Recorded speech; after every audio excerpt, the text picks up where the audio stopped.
I'm Sydney Bowles, news producer here at BCAT, and I'm here with a little update on the future of the Burlington Police Department's building. If you've been around town for a while, you know that this has been a couple-year-long saga. The police station is long overdue for an upgrade. There's been some news, so we're going to check in with Chief of Police Thomas Browne. Chief, thanks so much for being here. Sydney, thanks for having me. It's good to be here. So, for those who are not up to date on this, give me like the top 3 things that are wrong with the police station right now. Well, top 3, it's just outdated. In the times we live in right now, we need a technologically sound building. We have a lot of water damage in there, and quite frankly, if you look at it from the outside, we've got a huge building, but a lot of wasted space. And as a result of that, we waste a lot of resources trying to keep up with it. What do you mean by waste resources? Well, so I'll give you an example. If you walked through the building, the 2 main areas where my office is and upstairs with detectives, the hallways are about 8 feet wide. It's wasted space. I don't have enough office space in there for personnel, but I've got plenty of hallway space, and you're not going to put employees out in the hallway. It was built as a school. It was not built as a police station. Right. I mean, my predecessor in my role, Rich Hosford, spoke with you. I think it was 2021. You did a walkthrough. There was a ton of mold, windows that don't close. Has it gotten worse since 2021? About the same? Well, the DPW does a great job trying to maintain it, but the problem is we're at the point now we're throwing good money after bad.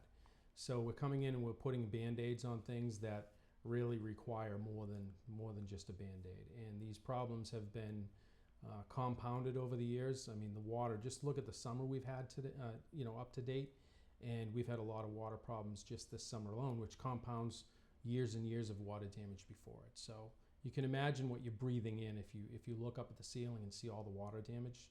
I don't even like to think about it sometimes.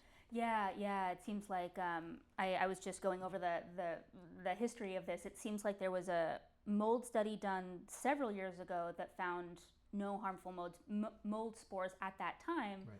But you've been saying, you've got officers like coming into the building, right, sneezing and, having a hard time. So, right. Yeah. So September 2022, town meeting, you all received $150,000 to do a feasibility study on what to do about this. We're going to get into the latest developments, but first start out with what's been going on since September 2022. What have you all been looking into?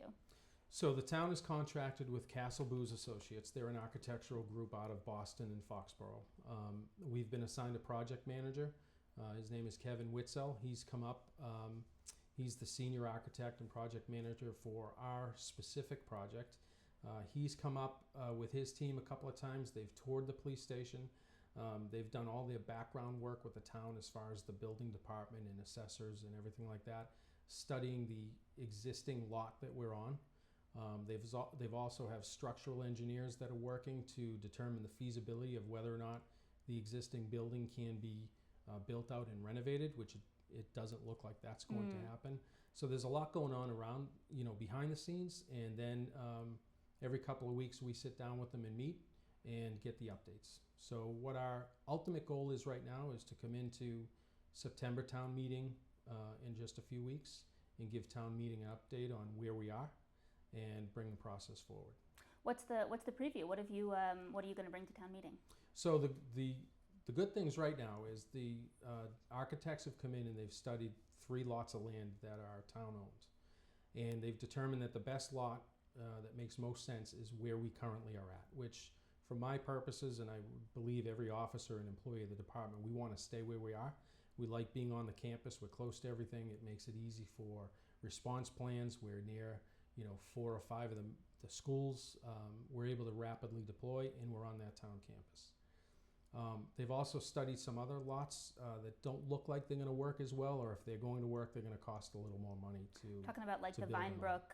So Vinebrook, it looks like the new floodplains are going to just basically make that impossible to do. But another one they've looked at is just adjacent to the high school in the area behind like 125 Cambridge Street. Basically, it sits off the end zone, the near end zone as you're coming in the driveway. There's town-owned land there. But again, we're going to run into problems there with the wetlands and egress, because on a police station or emergency services building, you want at least two ways of ingress and egress, and it doesn't look like we're going to be able to do that. But they're going to be able to present it to town meeting as an option. Whether it's viable or not, ultimately to be up to town meeting. But the way it's looking is the best place is going to be at 45 Center Street. Now, the subplot of that is there's always been some question about what that would mean for the sculpture park, which is adjacent to the police station there.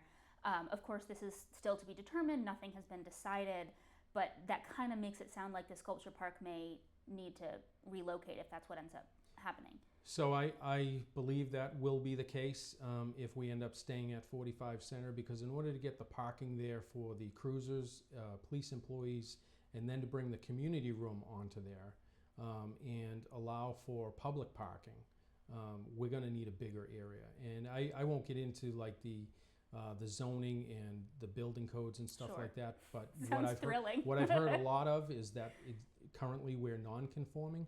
So if we're to build a different building, we're going to come into different bylaws and building regulations that I think are going to force us to take over that adjacent lot and use all of it, probably every inch of it. And I should say, I've spoken with Barbara LaRue, who's the chair of the Sculpture Park Subcommittee, not too long ago, and she did say to me at that time that they've been talking to you guys, and she's pretty on board with potentially relocating the sculpture park. Right. So that seems. Yeah, I believe the select board and town administration has let them know that that was a temporary landing spot for them based on the contingency of the police station. So, we'll cross that bridge when we come to it, but it looks like hopefully that's where we're able to go, and it looks like if we do, we're going to need that space. Okay. So I want to transition a little bit to the broader picture for the town, and I understand you can't speak for the town, you can only speak for the police department, so bearing that in mind, the town's got a lot of capital projects going on. We're working with the MSBA on repairing or replacing Fox Hill. The high school would be, up to $400 million project. And then the police station, which has been an urgent priority for quite some time. So what kinds of conversations are you having with other folks in town about how all of this shakes out together? Well, you bring up a very good point because, I've said every time I come on to BCAT, I may be the chief of police, I'm also a resident and I'm a taxpayer. And my kids have had the benefit of coming through the Burlington schools.